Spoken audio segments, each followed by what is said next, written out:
Dans le milieu du développement, l'innovation est plus difficile parfois.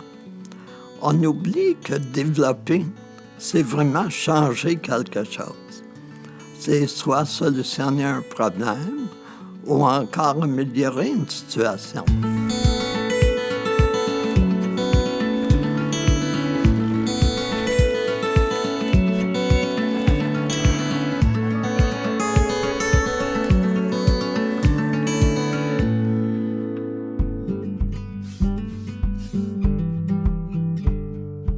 Comment relier 9 points situés à distance égale sur 3 lignes parallèles sur une feuille en ne levant jamais le crayon et sans jamais passer 2 fois sur le même lien? À l'aide de ce jeu, Bill Ninax explore le sujet de l'innovation sociale en insistant sur la nécessité de sortir des logiques prédéterminées. C'est ce qu'il appelle la délinquance créative. Je connais le problème des 9 points depuis mon adolescence, je pense. Je l'ai regardé assez souvent, mais je me souvenais vraiment jamais comment le solutionner lorsque j'étais dans un cours de maîtrise. On m'a expliqué sa vraie signification. Le problème est assez simple. Il faut relier 9 points qui sont à égale distance les uns des autres et qui figurent sur 3 lignes parallèles. Il faut les relier sans lever le crayon, en reliant tous les points et sans repasser sur une même ligne. C'était un cours sur la gestion de conflits.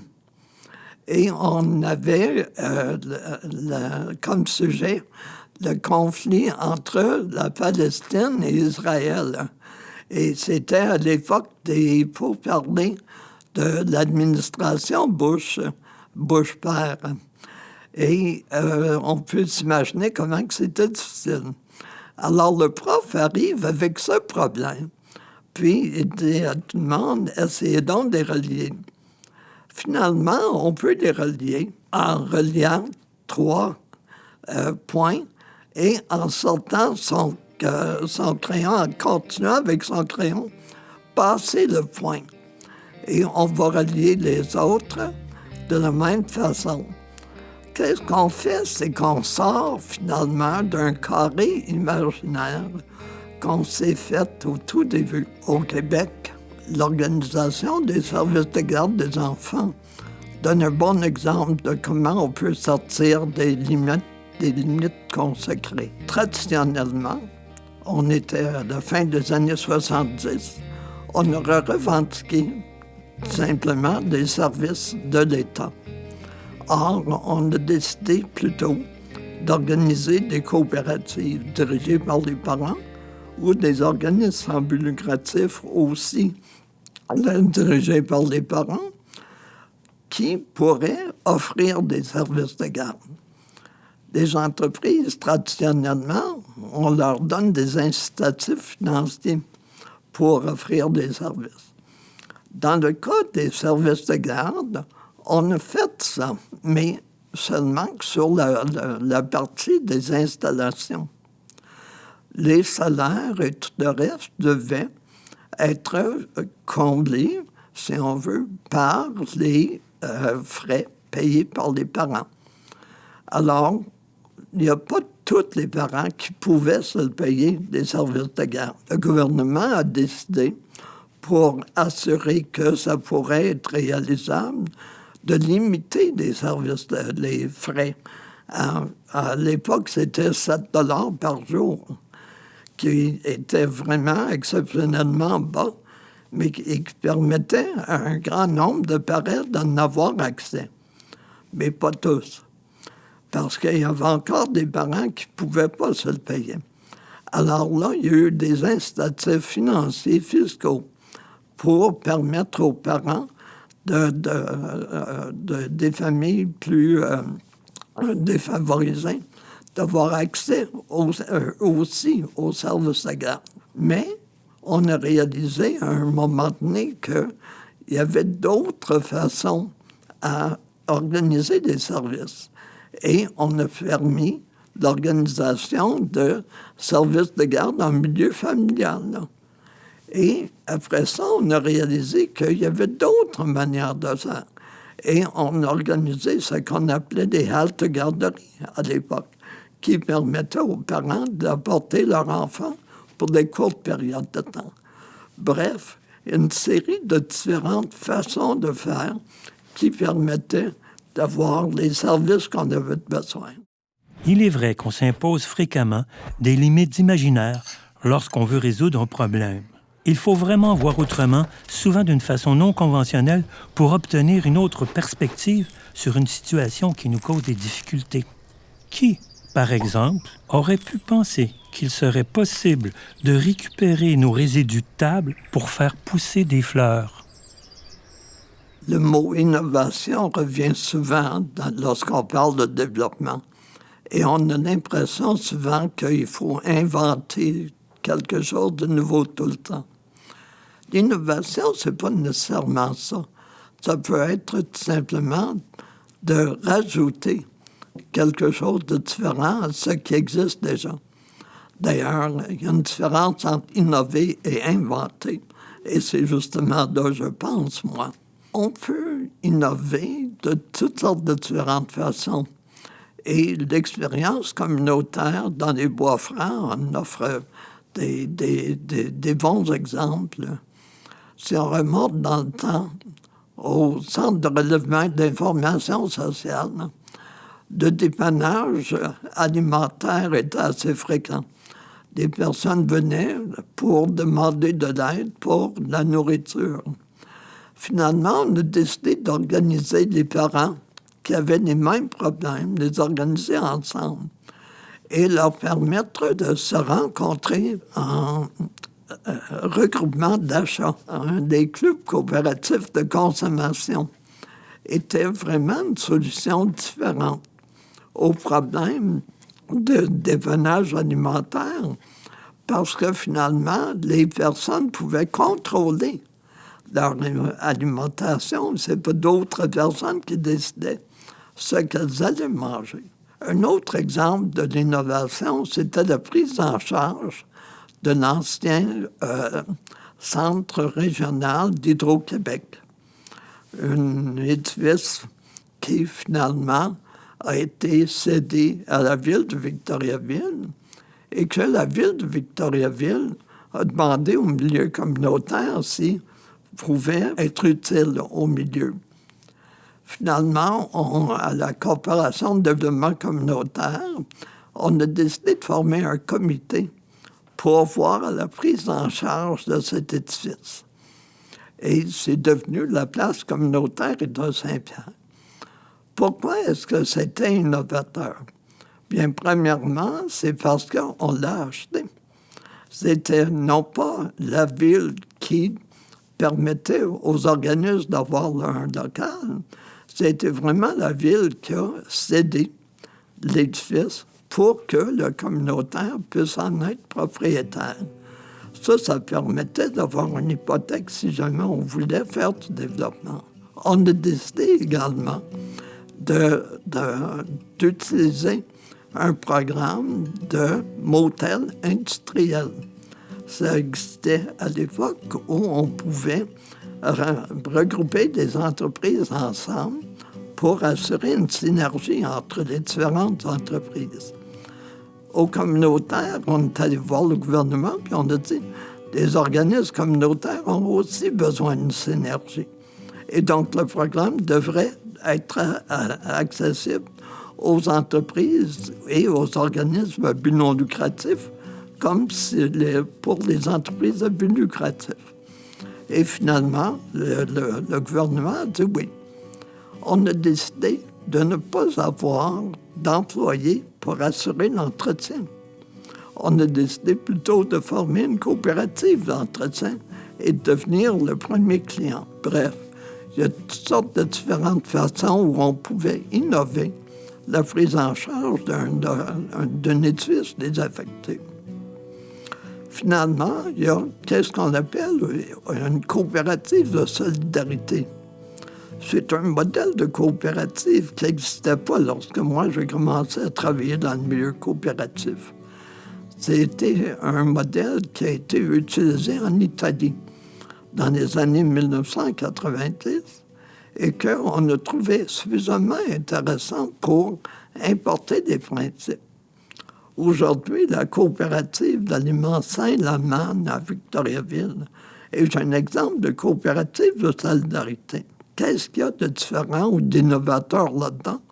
C'est le fait que ça réunit à la fois les membres de consommateurs de la coopérative, les travailleurs de la coopérative et des gens qui représentent les fournisseurs et le milieu. Bref, un peu tous les différents types d'acteurs qui sont intéressés par les activités de la coopérative de solidarité se réunissent dans le conseil d'administration. Les exemples d'innovation, on en retrouve un peu partout au Québec. Ce n'est pas nécessairement des nouvelles choses qui ont été créées chaque fois, mais plutôt une adaptation de modèles existants pour être capable d'assurer encore des meilleurs services. L'innovation peut donc prendre différentes formes. Une invention, une amélioration, un ajustement d'un prototype connu, mais elle apporte toujours un élément de nouveauté qui vient ajouter une plus-value à une solution conventionnelle. Dans le milieu du développement, l'innovation est toutefois souvent confrontée aux tensions entre les différents paliers institutionnels. Dans le milieu du développement, l'innovation est plus difficile parfois. On oublie que développer, c'est vraiment changer quelque chose.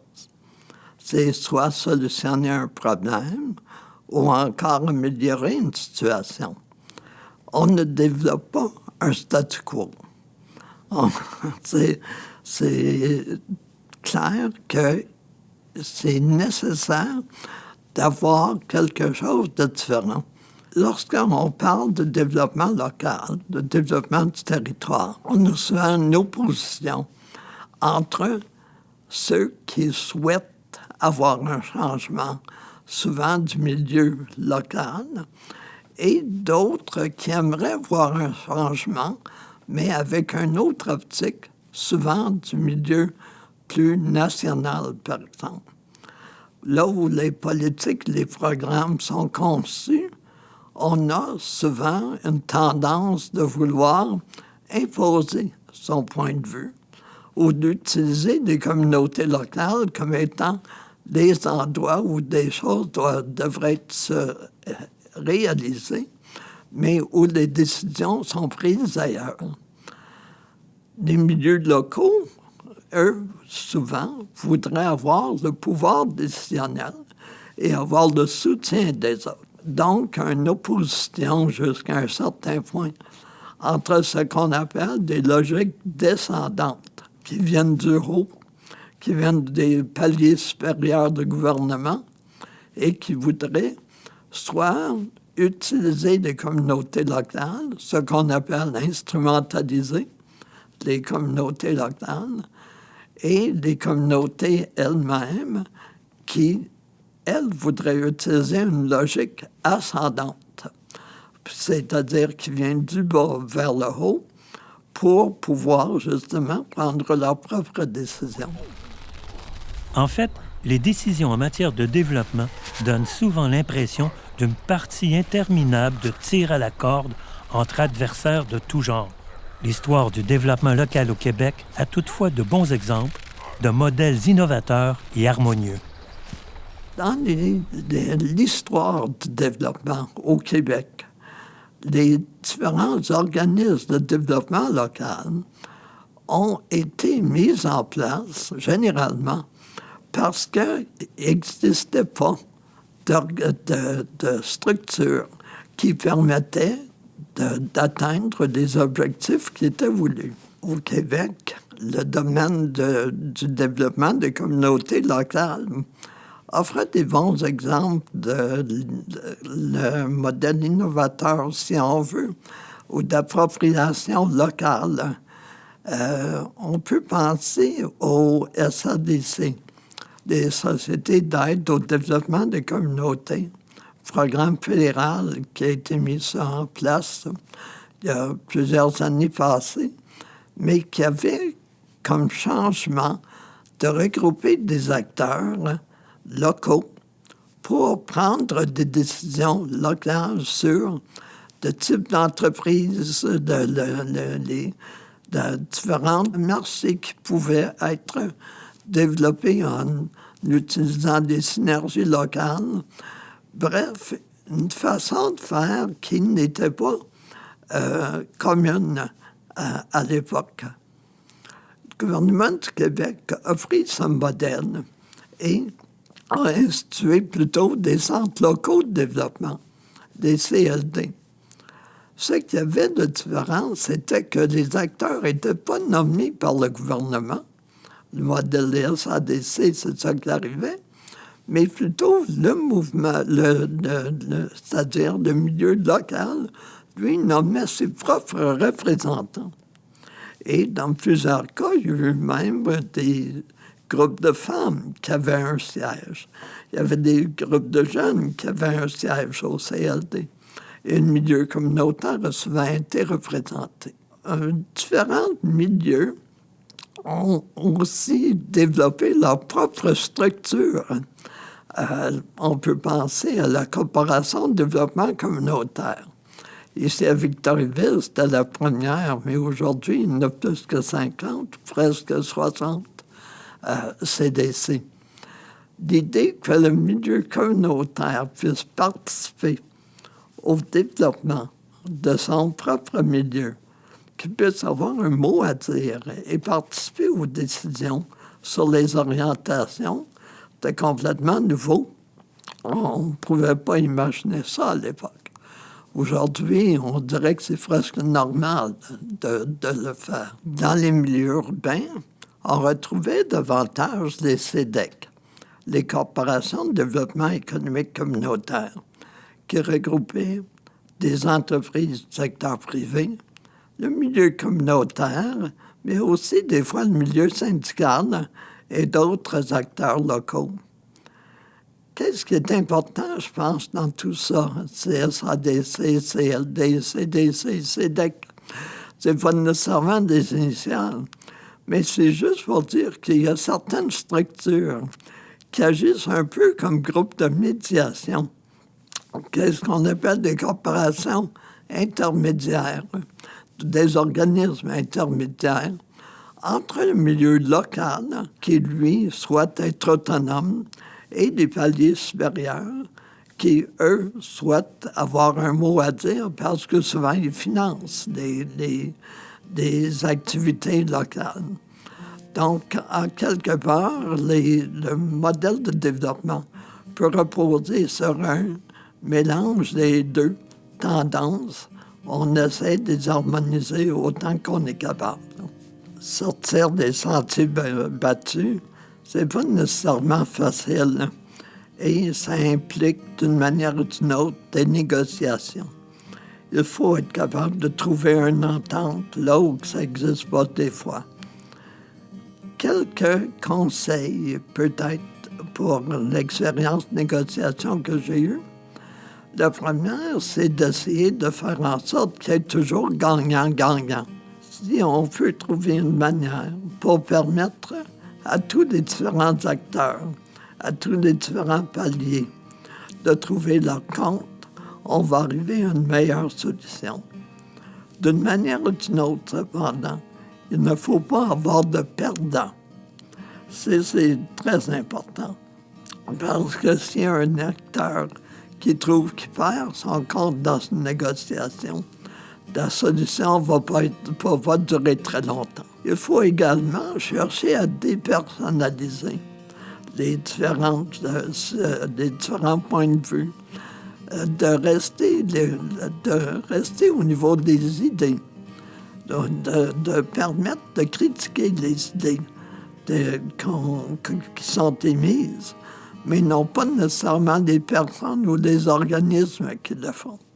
Ça permet d'avoir des décisions qui sont acceptables par tous les différents acteurs. Bref, les négociations, ça peut se faire assez bien, même lorsque c'est des situations qui sont complètement nouvelles. Bill Minax nous partage sa vision des phénomènes sociaux et puise dans son expérience pour nous parler du développement des communautés. Pour en apprendre plus, je vous invite à regarder d'autres capsules vidéo de la série Bill Minax, militant du développement solidaire. À bientôt!